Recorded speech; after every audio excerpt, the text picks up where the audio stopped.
अस्सलामुअलैकुम। बोल न्यूज के साथ मैं हूं फराज अहमद और मैं हूं गौहर इशरात। हेडलाइंस आपने जानिए, बुलेटिन का आगाज करें और सबसे पहले आपको बताएं वज़ीर आज़म शहबाज शरीफ ने इसाक डार को नायब वज़ीर आज़म मुकर्रर कर दिया है। काबीना डिवीजन ने तैनाती का बाकायदा नोटिफिकेशन जारी कर दिया। वज़ीर आज़म शहबाज शरीफ ने इसाक डार को नायब वज़ीर आज़म मुकर्रर कर दिया गया है, जिसका नोटिफिकेशन भी जारी कर दिया गया है। मुल्क में एक बार फिर नायब वजीर आजम की तैनाती। मुस्लिम लीग नून के रहनुमा और वजीर खारजा सेनेटर इसाक डार को डिप्टी वजीर आजम मुकर्रर कर दिया गया। इसाक डार की बतौर डिप्टी वजीर आजम तैनाती का नोटिफिकेशन भी जारी कर दिया गया। काबीना डिवीजन की जानिब से जारी नोटिफिकेशन के मुताबिक इसाक डार की बतौर डिप्टी वजीर आजम तैनाती फौरी तौर पर होगी। इसाक डार पाकिस्तान के चौथे डिप्टी वजीर आजम है। इससे कबल जुल्फिकार अली भुट्टो, बेगम नुसरत भुट्टो और चौधरी परवेज इलाही डिप्टी वजीर आजम रह चुके हैं। आइन में डिप्टी वजीर आजम का जिक्र ही नहीं। वजीर आजम शहबाज शरीफ ने किस इख्तियार के तहत इसाक डार को नायब वजीर आजम नामजद किया? किस कानूनी बुनियाद पर नायब वजीर आजम की नामजदगी की गई? नोटिफिकेशन में जिक्र ही नहीं। नायब वजीर आजम के इख्तियारात क्या होंगे? अहम सवालात उठने लगे। काबीना डिवीजन से जारी नोटिफिकेशन में आइन, रूल्स या किसी कानून का हवाला नहीं दिया गया। हुकूमती ज़राए का कहना है कि नायब वजीर आजम के इख्तियारात इस्तेमाल करने के मजाज नहीं होंगे। नायब वजीर आजम का ओहदा अलामती से ज्यादा कुछ नहीं होगा। आइन में डिप्टी वजीर आजम का कोई जिक्र नहीं। वजीर आजम शहबाज शरीफ ने किस इख्तियार के तहत इसाक डार को नायब वजीर आजम नामजद किया?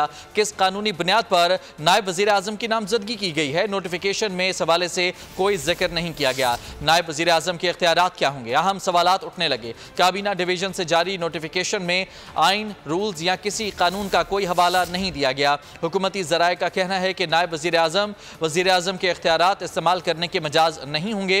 नायब वजीर आजम का ओहदा अलामती से ज्यादा कुछ नहीं होगा। भाई वज़ीर आज़म साहबजादी वज़ीर आला अरब समधी साहब डिप्टी वज़ीर आज़म मुस्तफ़ा नवाज खोकर की हुकूमती फैसले पर तनकीद। कहा कि क्या पूरी पार्टी में कोई और शख्स किसी भी इंतज़ामी ओहदे के लिए अहल नहीं है? क्या इस हुक्मरान ख़ानदान से होना ही बाहिर शर्त होगी? इस वक्त आपको बताएं कि भाई वज़ीर आज़म साहबजादी वज़ीर आला अरब समधी साहब डिप्टी वज़ीर आज़म बन चुके हैं। मुस्तफ़ा नवाज खोकर की हुकूमती फैसले पर कड़ी तनकीद। कहा कि क्या पूरी पार्टी में कोई और शक है किसी भी इंतज़ामी ओहदे के लिए अहल नहीं है? क्या इस हुक्मरान ख़ानदान से होना ही बाहिर शर्त है? वज़ीर आज़म शहबाज शरीफ से MD IMF क्रिस्टलिना जॉर्जिएवा की मुलाकात हुई। पाकिस्तान के IMF के नए प्रोग्राम पर तबादला ख्याल किया गया। इस हवाले से क्रिस्टलिना जॉर्जिएवा ने नए प्रोग्राम के इक़्तिसादी फ्रेमवर्क का बताया। MD IMF ने गुज़िश्ता साल स्टैंड बाय अरेंजमेंट से मुताल्लिक़ वज़ीर आज़म के कायदाना किरदार को सराहा। वज़ीर आज़म शहबाज शरीफ ने कहा कि हुकूमत पाकिस्तानी मईशत को दोबारा पटरी पर लाने के लिए पुरअज़्म है। MD IMF का मज़ीद कहना था कि पाकिस्तान सख्त मालियाती नज़्म ज़ब्त यकीनी बनाए। पाकिस्तान इस्लाहात से ही मैक्रो इकनॉमिक इस्तेहकाम हासिल कर सकता है। वज़ीर आज़म ने IMF की MD को दौरे पाकिस्तान की दावत भी दी। SBA के तहत $1.1 अरब किस्त के लिए IMF इजलास कल होगा। इस वक्त दुनिया का सबसे बड़ा मसला अदम मसावात है। वज़ीर आज़म शहबाज शरीफ की सऊदी अरब में इक़्तिसादी फोरम में सेहत से मुताल्लिक़ मुबाहिसे में गुफ्तगू। कहा पाकिस्तान में पोलियो के खात्मे के लिए कोशिशें जारी हैं। बिल गेट को खुसूसी खराज तहसीन पेश किया। उनका कहना था कि बिल गेट का जिक्र ना करना गैर मुनसिफाना होगा। बिल गेट फाउंडेशन लाखों पाकिस्तानी बच्चों को वैक्सीन फराहम कर रही है। सऊदी वली अहद अपने इक़दाम से दुखी इंसानियत की मदद कर रहे हैं। आज का सबसे बड़ा मसला भी यही है। Today, I think the first and foremost problem is global inequities. Climate change has completely changed the landscape. Pakistan does not contribute even a fraction of emissions, yet we are on the list, red list of climate change. And in 2022, we experienced the worst climate change floods in Pakistan, devastating everything from hospitals, schools, lands, agriculture, everything. And we had to invest hundreds of billions of rupees to rehabilitate people. वज़ीर ख़जाना मोहम्मद औरंगज़ेब ने कहा है कि पाकिस्तान की आधी से ज़्यादा मईशत गैर दस्तावेजी है। गैर दस्तावेजी शोबा हमारे लिए सबसे बड़ा चैलेंज है। 10 खरब का टैक्स मार्केट में ज़ेरे गर्दिश है। नकद रकम के इस्तेमाल के बजाय ऑनलाइन को फ़रोग देने की कोशिश की जा रही है। वर्ल्ड इकनॉमिक के खुसूसी सेशन में गुफ्तगू करते हुए उन्होंने कहा कि हुकूमत ने मुस्तहिक खवातीन की मदद के लिए नकद रकम का इंतज़ाम किया है। We have entered this year on a much better note than we were this time last year. All the macroeconomic variables are moving in the right direction, but certainly we need to bring in more macroeconomic stability and more permanence in it as we go forward. You know, we think digital adoption is mobile first and all these fancy solutions. It's unfortunate, but that's the reality on ground, that they don't want all cash coming to them, which is given by the government, because they say the moment you give us cash, our son takes it away, our brother takes it away. So part of this you give us in cash, and a lot of this you give in the form of digital wallet. Just think about it, right? Digital wallet. So this is the reality on ground. Actually, on Friday, I signed an agreement with McKinsey. They are going to come in and actually help us with end-to-end digitalization of our tax authority. Pakistan और इस्लामी तरक्याती bank ने मुख्तलिफ मनसूबों को जल्द मुकम्मल करने पर इत्तफाक कर लिया है। आलमी इक़्तिसादी फोरम के खुसूसी इजलास की साइडलाइन पर वज़ीर-ए-आज़म शहबाज शरीफ से सदर इस्लामी तरक्याती बैंक डॉक्टर मोहम्मद सुलेमान अल जासिर की मुलाकात हुई। दोनों रहनुमाओं ने ADB के पाकिस्तान में जारी मनसूबों पर पेशरफ का जायजा लिया है। शहबाज शरीफ ने पाकिस्तान की सैलाब मुतासिरीन की बहाली में ADB की मावनत को सराहा। कहा कि मुल्क में गैर मुल्की सरमायाकारी को सही खतूत पर इस्तेमाल करना है।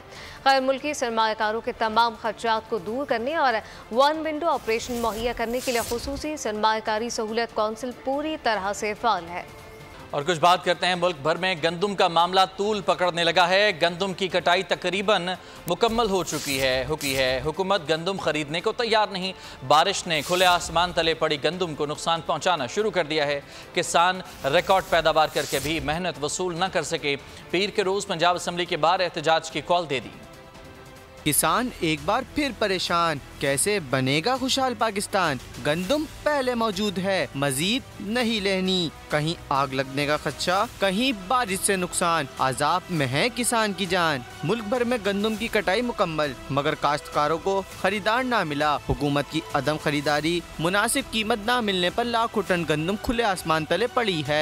बारिश ने रही सही कसर पूरी कर दी। कीमती गंदम को कीड़ा लगने का खदशा। किसानों ने सड़क पर रख कर गंदम बेचना शुरू कर दी। हुकूमत की जानिब से गंदम की खरीद ना होने के बायस किसान शदीद परेशान। कहते हैं गंदम की मुकर्ररा रेट 3900 रुपए पर खरीद नहीं हो रही। ਅੱਜ ਜਿਹੜੀ ਇੱਥੇ ਕਣਕ ਵਿਕੀ ਆ ਨਾ, ਉਹ 3250 ਰੁਪਏ ਦੇ ਵਿੱਚ ਵਿਕੀ ਆ ਤੇ ਉਹਦੀ ਵਜ੍ਹਾ ਆ ਕਿ ਕਿਸਾਨਾਂ ਨੂੰ ਬਾਰਦਾਨਾ ਨਹੀਂ ਮਿਲ ਰਿਹਾ। ਉਹ ਮਜਬੂਰ ਆ ਕਿ ਆਪਣੀ ਫਸਲ ਜਿਹੜੀ ਆ ਜਿਹੜਾ ਵੀ ਰੇਟ ਲੱਗੇ ਉਹ ਵੇਚਣ। ਤੇ ਬਹੁਤ ਜ਼ਿਆਦਾ ਜਿਹੜਾ ਨੁਕਸਾਨ ਹੋ ਰਿਹਾ ਸੀ, ਕੀ ਕਰੀਏ, ਕਿਹੜੇ ਪਾਸੇ ਜਾਈਏ? ਸਾਲ ਬਾਅਦ ਆਈਦਾ ਕਣਕ ਲੈ ਕੇ 100 ਘਰ ਦੇ ਵਿੱਚ खुशहाली आएगी, लेकिन खुशहाली आने की वजह तो परेशान हो गए हैं। मुख्तलिफ शहरों में किसानों के मुजाहिरे भी जारी हैं। पाकिस्तान किसान इत्तेहाद के मरकजी नायब सदर साबिर नियाज ने आरिफ वाला में न्यूज़ कॉन्फ्रेंस की। पीर के रोज पंजाब असम्बली के बाद एहतजाज की कॉल दे दी। अगर गवर्नमेंट नहीं मनेगी तो असीं तुहाडे एक दिन दे या 2 दिन के एहतजाज तो बाद तुहाडे मगर असीं जरूर आवांगे। चाहे असीं तुहाडे नाल रल के बईए या आपदा वक्रा बईए, असीं किसी भी सियासी ग्रुप के नाल रल के एहतजाज नहीं कर रहे। साडा खालसन एहतजाज सिर्फ गंदम वास्ते और किसानों वास्ते। ज़राई माहिरीन का कहना है कि हुकूमत ज़राअत के शोबे को तबाही से बचाने के लिए फौरी तौर पर गंदम की खरीदारी शुरू करे ताकि किसानों को इनकी मेहनत का पूरा मुआवजा मिल सके। गंदम की खरीदारी का मामला हल किया जाएगा। गंदम खरीदारी पर एक स्पेशल कमेटी तश्कील दे दी गई है जो 3 दिन बाद रिपोर्ट पेश करेगी। वफाकी ज़ेर कानून आज़म नज़ीर तारड़ कहते हैं कि किसानों की मुश्किलात को मद्देनज़र रखते हुए न सिर्फ टारगेट बढ़ाया है बल्कि सूबाई हुकूमतों से भी बात की है। हदफ पूरा ना हुआ तो पंजाब का किसान KPK हुकूमत को गंदम बेच सकता है। मुशीर ख़जाना खैबर पख्तूनख्वा मुज़म्मिल असलम ने पंजाब के काश्तकारों की पेशकश कर दी है। बयान में कहा कि पंजाब हुकूमत किसानों से किए वादे से मुकर गई है, मगर अब किसानों को मजबूरन 3900 रुपये फ़ी मन के बजाय 3100 रुपये फ़ी मन गंदम नीलाम करवा रही है। खैबर पख्तूनख्वा हुकूमत गंदम की खरीदारी 3900 रुपये में ही कर रही है और 3 लाख टन गंदम की तरजीही मकामी किसान को दी जाएगी। पाकिस्तान के हालिया गंदम स्कैंडल में किसानों और काश्तकारों की बजाय किसने फ़ायदा उठाया? अहम तफसीलात मंजर आम पर। मुल्क में हर तरफ गंदम के हवाले से किसान दुहाई दे रहा है मगर कोई सुनने वाला नहीं। गंदम दरामद से ब्यूरोक्रेसी के गलत फैसलों से $1.5 अरब का नुकसान हुआ। पाकिस्तान के हालिया गंदम स्कैंडल में किसानों और काश्तकारों की बजाय किसने फ़ायदा उठाया? अहम तफसीलात मंजर आम पर आ गई हैं। मुल्क में हर जानब गंदम के हवाले से किसान दुहाइयाँ दे रहे हैं मगर कोई सुनने वाला नहीं। मुल्की किसान रुलने लगा, हुकूमत ने किसानों से मुंह मोड़ लिया, कोई सुनने वाला नहीं। अपने काश्तकारों को पसे पुश डालकर गंदम इंपोर्ट करने वाले कौन थे? इसका फायदा किसे पहुंचा? जराये के मुताबिक गंदम दरामदाद करके प्राइवेट सेक्टर को नवाजा गया। ब्यूरोक्रेसी के गलत फैसलों से कौमी खजाने को $1 से $1.5 अरब का नुकसान हुआ। नेशनल फूड सिक्योरिटी ने गंदम होने के बावजूद 35 लाख टन गंदम दरामद की इजाजत मांगी। ECC ने गंदम दरामदाद की मंजूरी दी। नेशनल फूड सिक्योरिटी ने पहले 10 लाख टन गंदम दरामद करने की समरी तैयार की। वफाकी सेक्रेटरी नेशनल फूड सिक्योरिटी ने हर किसी को गंदम मंगवाने की इजाजत दी। 1 अप्रैल 2024 तक 43 लाख टन गंदम हुकूमत के पास मौजूद थी। मार्च में सिंध में गंदम की नई फसल आने से गंदम दरामदाद की जरूरत नहीं रही थी। निगरां हुकूमत की गलत हिकमत अमली से गंदम के काश्तकार रुल गए हैं। जासिद बाबर कभी दूसरे मुल्क के शहरी नहीं रहे। सोशल मीडिया मुहिम बदनीयती पर मबनी है। इस्लामाबाद हाईकोर्ट ने सोशल मीडिया पर चीफ बाबर सत्तार के खिलाफ मुहिम को झूठी और बदनीयती पर मबनी करार दे दिया। जस्टिस बाबर सत्तार अहलिया और बच्चों के निजी मालूमात बेबुनियाद इल्जामात के साथ फैलाई जा रही हैं। जस्टिस बाबर सत्तार के खिलाफ झूठी सोशल मीडिया मुहिम। इस्लामाबाद हाई कोर्ट का एलामिया जारी। जस्टिस बाबर सत्तार किसी दूसरे मुल्क के शहरी नहीं रहे। जस्टिस बाबर सत्तार की खुफिया मालूमात सोशल मीडिया पर बार बार पोस्ट करना बदनीयती के सिवा कुछ नहीं। इस्लामाबाद हाई कोर्ट ने एलामिया जारी कर दिया। सोशल मीडिया पोस्ट में मौजूद जज, इनकी अहलिया और बच्चों की सफरी दस्तावेजात शामिल हैं। एलामिया के मुताबिक निजी मालूमात बेबुनियाद इल्जामात के साथ फैलाई जा रही हैं। एलामिया में कहा गया है कि जस्टिस बाबर सत्तार ने ऑक्सफोर्ड यूनिवर्सिटी और हार्वर्ड लॉ स्कूल से ग्रेजुएशन किया, जबकि वो अमरीकी लॉ फर्म के साथ बतौर वकील भी मुंसलिक रहे। अब फैसले ऐवानों में नहीं बल्कि मैदानों में होंगे। मुल्क को जाली असम्बलियों से चलाया जा रहा है। हम मुल्क बचाने निकले हैं और आज़ादी की तहरीक के जरिए मुसल्लत निज़ाम का खात्मा करके हकीकी जमहूरियत बहाल करेंगे। मौलाना फजलुर रहमान का जिम्मेदारान से वीडियो लिंक खिताब। कहा, कुछ कुव्वतें अवाम के वोट के हक को पामाल करती हैं बल्कि यरगमाल बना लेती हैं। 9 मई को पेशावर में अवामी मैदान लगेगा और कौम को मुल्क के खिलाफ होने वाली साजिशों से आगाह किया जाएगा। शाहिद खाकान अब्बासी ने कहा, मईशत के तमाम इशारे मनफी हैं और IMF के पास जाना इस बात का एतराफ़ है कि हम नाकाम हो चुके। इसी तरह इस माहदे से माशी नमो रुक जाती है और महंगाई बढ़ती है। साबिक़ वज़ीर-ए-आज़म ने मुल्क की माशी बदहाली का हवाला दिया और कहा कि IMF आपको जिंदा रखता है। हर इकनॉमिक पैरामीटर पर आप सवाल पजीर हैं। लोग कहते हैं कि बजट में क्या रिलीफ मिलेगा, आपने जो कुछ करेंगे वो कर्जा लेकर करेंगे। इस बात का इतराफ़ है कि हम नाकाम हो गए। उसके असरात क्या होते हैं वो आपके सामने है कि ग्रोथ रुक जाती है, आपकी इन्फ्लेशन बढ़ती है। आप जाते हैं IMF के पास, IMF आपको ज़िंदा रखता है। हर इकोनॉमिक पैरामीटर्स पर आप ज़वाल पजीर हैं। लोग कहते हैं जी इस बजट में क्या रिलीफ आएगा। आपने जो कुछ करना है आपने कर्जा लेकर करना है। जिस मुल्क में अदल का निज़ाम दुरुस्त नहीं होगा वो मुल्क आगे नहीं चल सकता। उसमें कोई इन्वेस्टमेंट नहीं आएगी। इन्वेस्टर अपने आप को महफूज तस्वर नहीं करता। ये तमाम चीज़ें आपस में जुड़ी हैं। मुस्लिम लीग नून के सेनेटर इरफान सिद्दीकी ने कहा है कि PTI रहनुमा अपने कायदीन से पूछकर बताएं कि वो क्या चाहते हैं।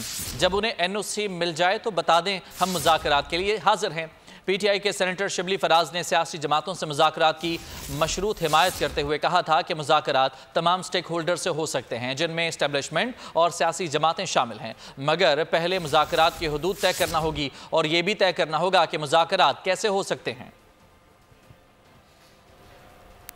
ब्लैकमेल होकर हुकूमत नहीं चलाई जा सकती। हुकूमत को गैर मकबूल फैसले लेना होंगे। अपोजिशन के शोर शराबे से हुकूमत नहीं गिरती। कमर ज़मान कायरा की प्रोग्राम बस बहुत हो गया में गुफ्तगू। कहा कि पाकिस्तान की माशी सूरत हाल बेहतर हो रही है। आपने ब्लैकमेल नहीं होना, ब्लैकमेल होके तो यहाँ तक आ गए ना। सही बात है। ब्लैकमेल होके अगर आपने गवर्नमेंट को चलाना है तो आपके पास वसाइल नहीं है, गवर्नमेंट फारिग होगी। गवर्नमेंट को प्रॉब्लम है कि इस वक्त जो तल्ख फैसले करने की जरूरत है वो उनको फैसले लेने होंगे, वो गैर मकबूल फैसले हैं। पाकिस्तान के अंदर किसी सियासी तहरीक के नतीजे में हुकूमत बदली, क्या असेंबलियों के अंदर एहतजाज ने हुकूमत को लेजिस्लेशन से रोका? Answer is no. हालात हमारे खराब हैं, लेकिन उसकी वजह सिर्फ ये नहीं है, उसकी वजह एक पूरी बैकग्राउंड है, तो उसको ठीक होते टाइम लगेगा। ये कौन सी लॉजिक और कौन सा अकल है? हमारी तो 150-60 है, लेकिन हम उनको मानते नहीं है। एस्टेब्लिशमेंट आपके निजाम का हिस्सा है। पहुंची वहीं पे खाक जहां का खमीर था। बानी पीटीआई एस्टेब्लिशमेंट से एनआरओ चाहते हैं जो उन्हें नहीं मिलना। पंजाब की वज़ीर इत्तलाआत अज़मा बुखारी का रद्द अमल। न्यूज़ कॉन्फ्रेंस में कहा कि 9 मई की बरसी आने वाली है। चीफ मिनिस्टर साहबा की डिक्शनरी में नहीं हो सकता नहीं है, और हमने भी उन्हीं से सीखा है कि नहीं कुछ भी नहीं होता, हर काम हो सकता है, हर काम का एक तरीकाकार होता है। पाकिस्तान में अगर आपको कोई सूबाई हुकूमत काम करती हुई नजर आ रही है तो वो पंजाब की मरियम नवाज शरीफ साहिबा की हुकूमत है। अभी उनको आए हुए 2 महीने, मुझे ये कहने में बहुत खुशी है कि मरियम नवाज शरीफ साहिबा की सिर्फ 2 महीने की हुकूमत ने अपना इतना बड़ा इम्पैक्ट छोड़ा है पाकिस्तान की और ख़ास तौर पर पंजाब की अवाम। मुकाबला नहीं हो पा रहा तो फिर बदतमीजी का मुकाबला जो है वो करने की कोशिश की जा रही है। ऐसा चीफ मिनिस्टर मिला है उनको जिसका हुलिया भी गुंडों जैसा है, जिसकी जबान भी बदमाशों जैसी है, और जिसको शायद इसका दिमाग जो है वो भी बात करते हुए उसका कोई स्टॉपर नहीं है, उसको समझ में नहीं आता वो क्या बोलते। 9 मई जो है वो अभी आने वाला है, दोबारा एक बरसी होने वाली है। मैं तो बरसी कहती हूँ उसको, बरसी है हमारे लिए, बिकॉज इससे ज्यादा खौफनाक तकलीफ दे दिन पाकिस्तान की हिस्ट्री में ना कभी होगा ना कभी। पीटीआई मुज़ाकरात नहीं, ढील चाहती है लेकिन इदारे तैयार नहीं है। वज़ीर इत्तलाआत सिंध शर्जील इनाम मेमन का कहना है कि एक जानिब पीटीआई इदारों के खिलाफ मुहिम चलाती है तो दूसरी जानिब मिन्नत और तरले किए जा रहे हैं। दाखिली गिरोहबंदी का शिकार पीटीआई के अंदर ही गिरोह बन चुके हैं। पीटीआई का वज़ीर आला दहशत गर्दों का सरदार लगता है। इस्लामाबाद पर चढ़ाई की बात करते हैं, साबित हो गया पीटीआई के वज़ीर आला के अज़ाइम दहशत गर्दाना है। आगे बढ़ते हैं और कुछ मौसम की बात करते हैं। मुल्क के मुख्तलिफ शहरों में तूफानी बारिश और बर्फबारी। खैबर पख्तूनख्वा में 2 ख़वातीन जाँ बहक हो गईं। मुख्तलिफ शहरों में बारिश और जालाबारी के बायस गाड़ियों के शीशे टूट गए, जबकि तैयार फसलों को नुकसान पहुंचा। मौसम का हाल बताने वालों ने बारिशों का सिलसिला बुध तक जारी रहने की पेशगोई की है। और अभी जानिए, ईरान के सदर इब्राहिम रईसी के दौरे के बाद पाकिस्तान और ईरान के ताल्लुकात में मजीद अहम पेशरफ हुई है। दोनों ममालिक ने सरहद पर लांजौन अफसरान की तकरीर कर दी है। रवां हफ्ते पाकिस्तान और ईरान के अफसरान अपना अपना चाल संभालेंगे। पाकिस्तानी अफसरान पाक फौज, ईरानी लांजौन अफसर पासदारान इनकलाब से ताल्लुक़ रखते हैं। दोनों अफसरान अपनी अपनी फ़ौज में कर्नल रैंक के हैं, जबकि इस मुताबिक पाक फ़ौज के अफसरान अहदेदारान और ईरान में तैनात होंगे। ईरानी RGC के लांजौन अफसर तरबत बलूचिस्तान में तैनात होंगे। वज़ीर आला पंजाब मरियम नवाज ने लेबर कवानीन पर तरमीम का इंदिया दे दिया। काम की जगह पर हिफाजत और सेहत के आलमी दिन पर पैगाम में कहा कि पंजाब के हर वर्कर की सेहत, बहबूद और हिफाजत के लिए पुरअज़्म हूँ। कोऑपरेशनल सेफ्टी हुकूमत की जिम्मेदारी है, अमल दरामद यकीनी बनाएंगे। मुलाजमीन की सेहत और हिफाजत की परवाह न करने वाली कंपनी को जुर्माना होगा। हुकूमत पंजाब निजी इदारों के इश्तराक से ऑक्यूपेशनल सेफ्टी मुहिम शुरू कर चुकी है। कारखानों, दफातर, तामीराती मकामात और खेतों में वर्क प्लेस पर सेफ्टी कल्चर का शऊर ज़रूरी है। सेफ्टी एक्ट और ट्रेनिंग करके हादसात को रोक सकते हैं। और अब ये जानिए, युवराज सिंह ने ICC T20 वर्ल्ड कप के मुतवक्के सेमीफाइनलिस्ट टीमों में पाकिस्तान को शामिल कर लिया है। उनका कहना था कि Pakistan, Bharat, Australia, England T20 world cup के सेमीफाइनल में पहुंच जाएंगे।